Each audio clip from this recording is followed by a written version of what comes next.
Kami dari kelompok genap kelas 11 AKL 1 SMK Negeri 3 Jepara akan menampilkan sebuah drama yang berjudul Joko Tarub dan 7 Bidadari. Sebuah kisah antara seorang pemuda tampan dengan seorang bidadari yang cantik dari khayalan. Dengan saya, Anandi Puspita Aprilia sebagai sutradara. Saya, Raheliana Aisyah Tuzaro sebagai narator. Saya, Rizka Aminatul Ikhlas sebagai Nawang Bulan.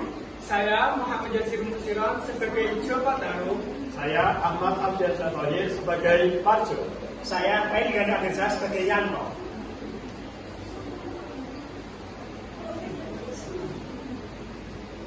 Saya, Tika Kumala Dewi sebagai Nawang Cingga. Saya, Dewa Fajar Fadila sebagai Nawang Sari. Saya, Keisha Reta Fajar Nurgani sebagai Nawang Bro. Saya, Rindu Pasasari sebagai Boe. Saya, Putita Sari sebagai Nawang Putin. Saya, Sawa Azinunatin sebagai Nawang Bombay. Saya, Jepina Desa sebagai Nawang Bombay.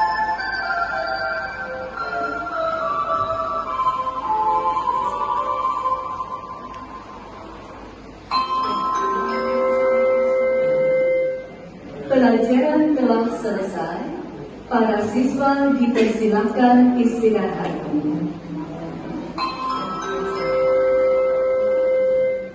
Pelajaran telah selesai. Para siswa dipersilakan istirahat.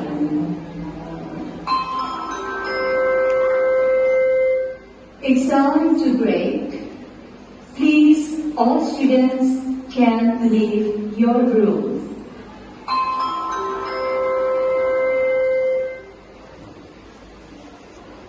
Kami harap pementasan ini dapat menghibur bagi kita semua. Tanpa berlama-lama lagi, mari kita saksikan bersama pementasan ini. Selamat menyaksikan.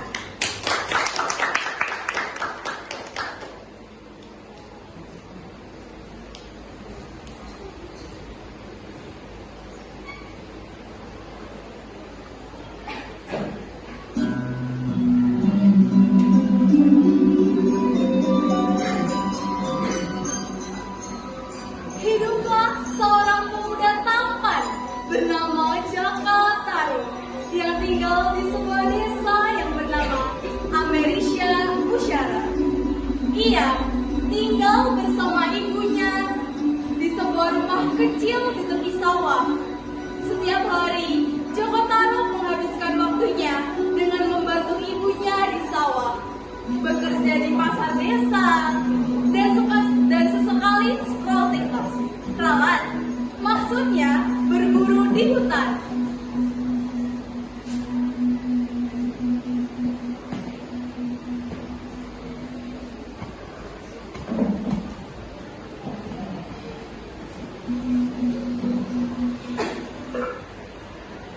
Hari itu, Joko Tarub tampak murung saat membantu ibunya di sawah. Ia mengerjakan pekerjaannya dengan wajah tenang penuh. Entah apa yang sedang dipikirkannya.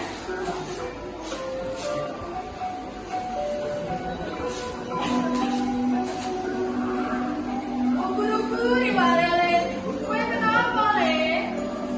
Mau pasang tunggu. Joko lagi galau, Bo. Galau kenapa toh? Mau anak-anak sekali gue ganteng, gede dan jadi kok iso galau ini apa? Lho, Bo, maksudnya ganteng kayak teman galau. Ya wes gitu. Terus ini galau gara-gara apa Le? Coba cerita, coba ngerti, gue duwe saran. Jadi, begini ceritanya, Bo. Maaf, Bo, Joko gak bisa dicerita. Mesti gue udah nyiapin kata-kata dari ini kan. Joko udah hafal sama kebiasaan Bo waktu Joko mau curhat. Ya, gue kan student awal. Gak ngerti kenapa ya. Gue ini kudu ingat jangan terus dari awakmu. Iya, Bo. Gue sejak tak pergi ke hotel dulu ya, Bo. Ini udah jadwalnya jaga itu.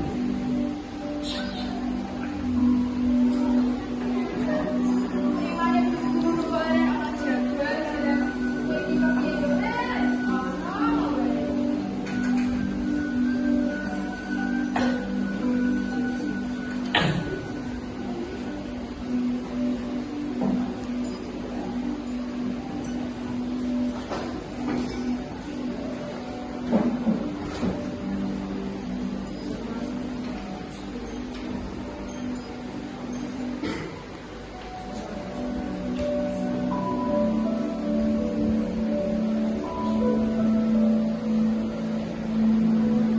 Apakah hari ini aku memang ditakdirkan untuk tidak bahagia ya Tuhan?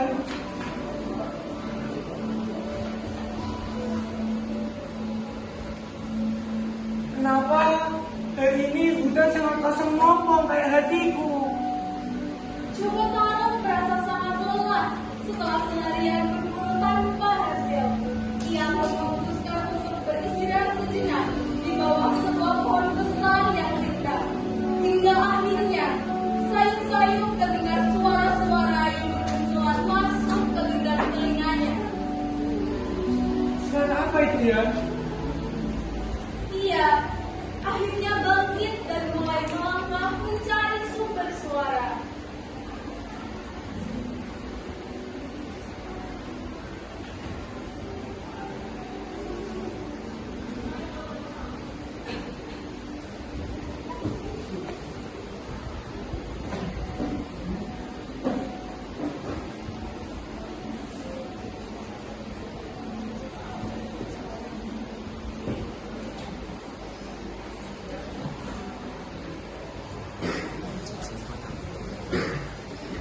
Tujuh bidadari dan cantik dan anggun dari kayangan memutuskan untuk turun ke bumi, menuntaskan keinginannya mandi di sungai.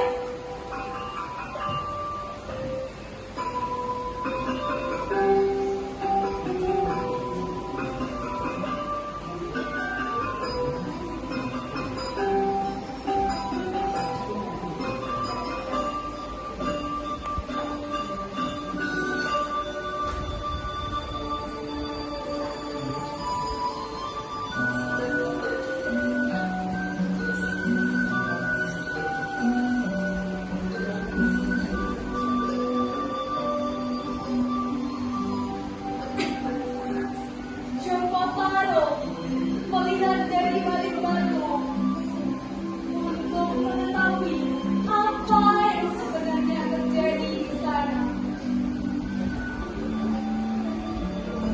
Oh my God, benar macam apa ini? Apakah ini jawaban dari Tuhan atas kepasrahan selama ini? Alhamdulillah, rezeki. Wah, ternyata sungai di sini memang sangat segar dan bersih ya. Gak salah sih kita di sungai ini. Guys, ingat kita ini bidadari cantik, harus jaga wibawa. Betul itu nggak boleh lupa sama kamu mau. Ya nggak mau dong. Kalau aku cai, kamu kenapa tahu gak terus?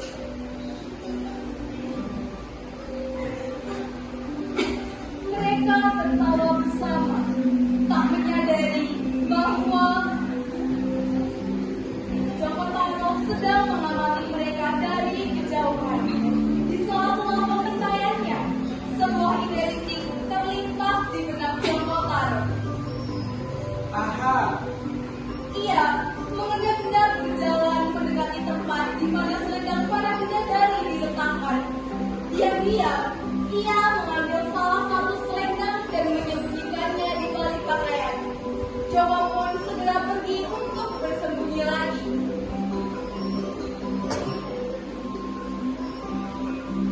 Para bidadari sudah selesai mandi.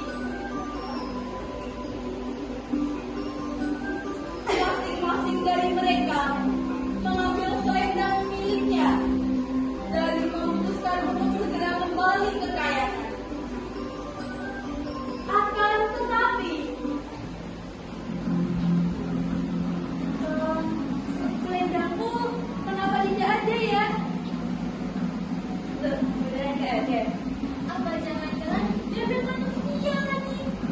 Aku ini kalau ngomong, sampai dicari-cari siapa tahu ada.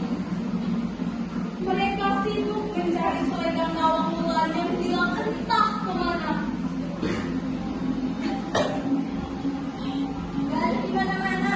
Mana mungkin kita di sini untuk mencari selendang kita harus pula. Ya, kita tidak mungkin dapat hidup terus. Maaf ya, kawan. Kalau kakak pulang dulu, tenang saja. Mungkin kita nanti lagi.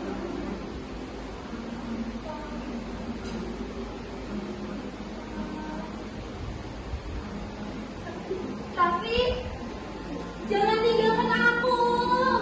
Enam bidadari pergi meninggalkan Nawangwulan seorang diri. Coba Tarok yang masih menyaksikan kejadian itu merasa bersalah telah mengambil selendangnya. Akan tetapi di sisi lain ia memutuskan untuk Hei Nona Santi, kenapa kamu naik sendiri di sini? aku tidak bisa pulang tanpa selendangku. Selendangku hilang entah kemana. Maksudmu? Tidak apa-apa. Nanti juga kamu tahu. Apa kamu berani di sini terus sendirian sampai malam? Ayo kita ke pemukiman. Kamu bisa tinggal bersama aku, Cenbo. Nawangwulan sebenarnya merasa ragu, tetapi keadaan memaksanya.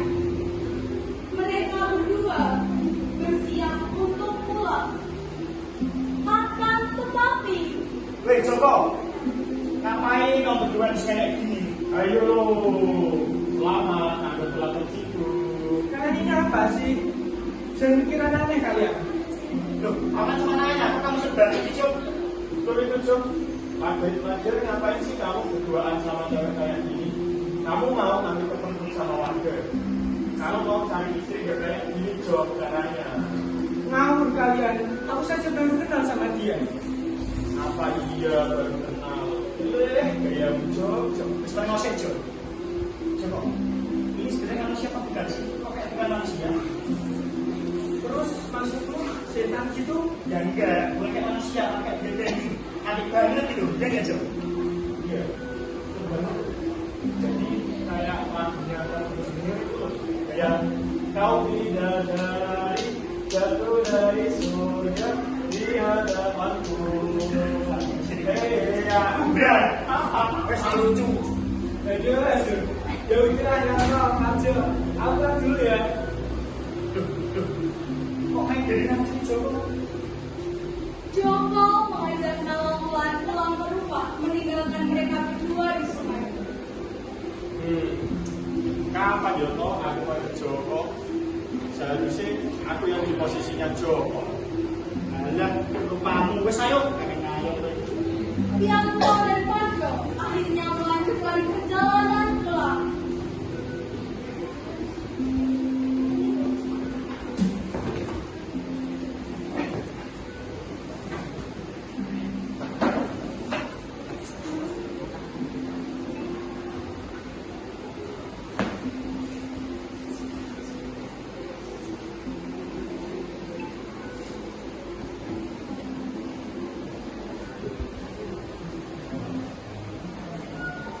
Sejak kejadian itu, ini sudah 1 bulan Nawangwulan tinggal di bumi bersama Joko Tarok dan Boe.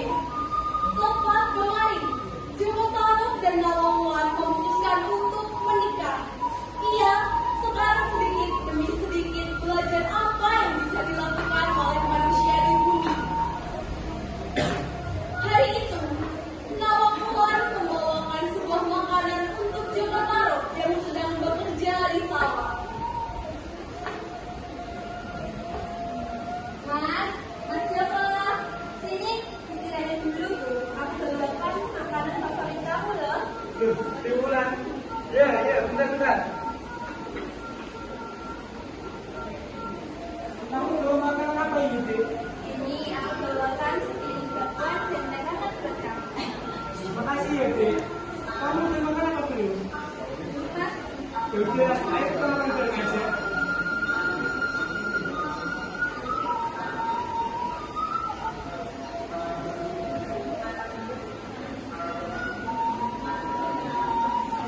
Makanannya jadi lebih enak ya kalau sambil lihat kamu. Joko bisa aja. Kamu juga kalau lihat-lihat kemana sini, nanti ke sana.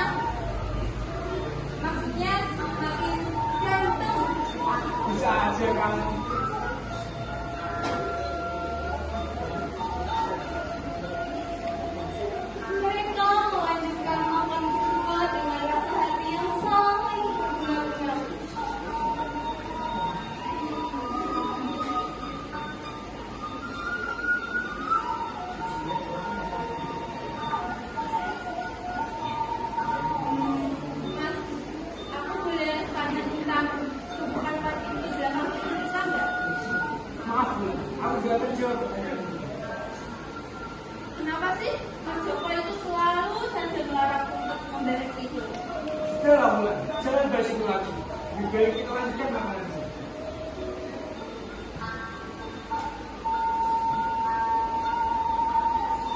Selesai makan, mereka memutuskan untuk pulang ke rumah. Ini pekerjaan Mas sudah selesai. Ayo kita pulang saja.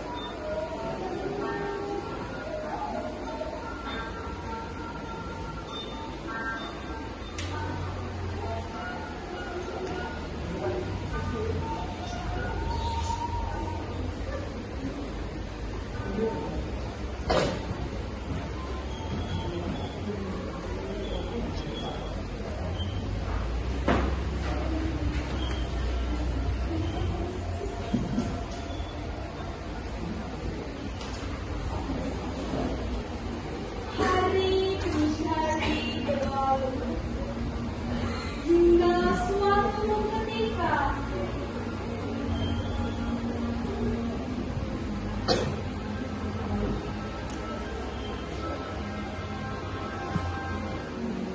sebenarnya apa yang ada di dalam tumpukan padi ini? Mengapa Mas Joko selalu saja melarang untuk membukanya? Aku sudah tidak tahan lagi. Namun akhirnya nekat memindahkan tumpukan padi tersebut. Tanpa diduga, ia menemukan selendang yang selama ini hilang, tersembunyi di balik tumpukan padi yang dilarang Joko taruh untuk dipindahkan. Bulan, kamu sedang apa? Ini maksudnya apa, Mas? Jadi selama ini kamu telah membohongiku, Mas Joko. Selama ini kamu yang telah mencuri dan menyembunyikan selendangmu. Bulan, aku bisa jelasin ini. Ternyata sejak pertama kita bertemu, kamu sudah tahu aku ini siapa, Mas. Kamu bahkan sudah jatuh cinta dan mulai nyaman hidup bersamaku. Tapi sekarang rasanya aku kecewa. Namun sangat merasa sedih bahagia di Joko taruh. Ia merasa dijebak oleh orang yang mencintainya. Bulan, maafkan aku. Aku menyesal melakukan ini. Aku tahu perbuatanku ini salah. Tapi aku sangat menyadari perasaanku ini. Aku menyembunyikan selendang ini karena aku tidak ingin kehilanganmu, Bulan. Tapi maafkan aku, Mas. Aku sudah tidak bisa tinggal sendiri lagi bersamamu. Selendangmu sudah kembali. Itu artinya aku sudah harus pergi meninggalkanmu. Bulan, bahkan sangat mencintaimu, Bulan.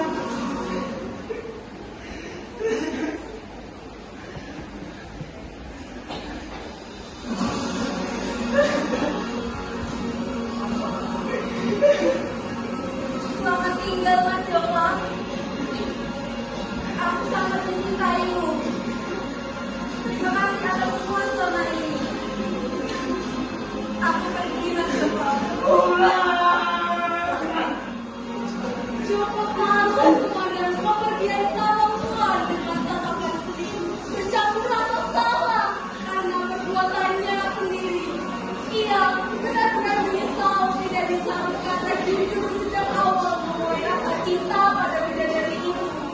Sekarang ia hanya bisa hidup termenung mengarungi nasibnya yang seperti dulu, yaitu jomblo.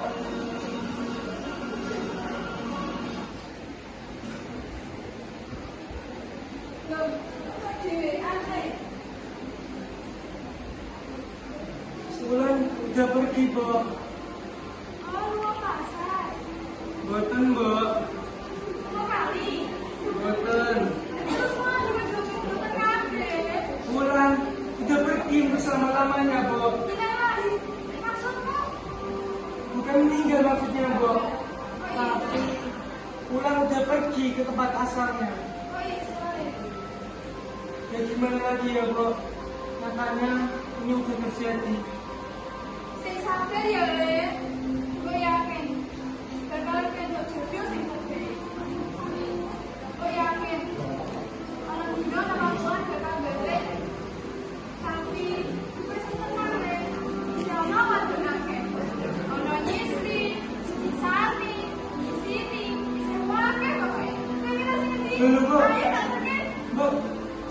malas dan menuju pasangan kok. Cuma gak mau kok.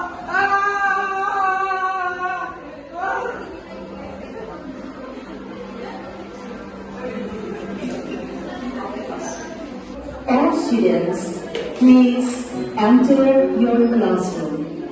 Sampailah pada suatu hari.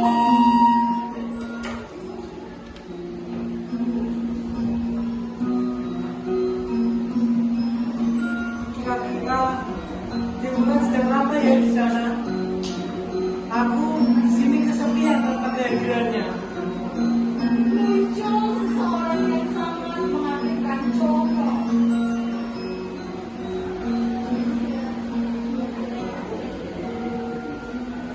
Siapa? Hah? Timbulan, kamu sudah kembali. Aku sangat merindukanmu Timbulan. Akhirnya kita bisa bertemu kembali.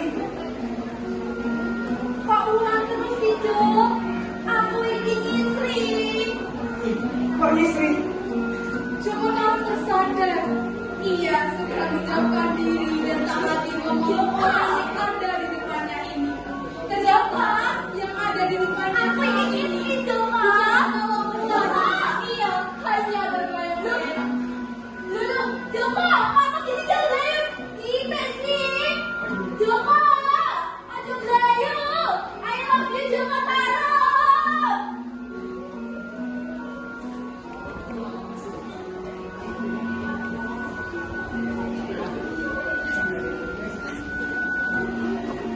Begitulah kisah percintaan Joko Tarub yang menyedihkan. Ia dan Nawang Wulan terpaksa mengubur dalam-dalam cintanya. Joko Tarub sadar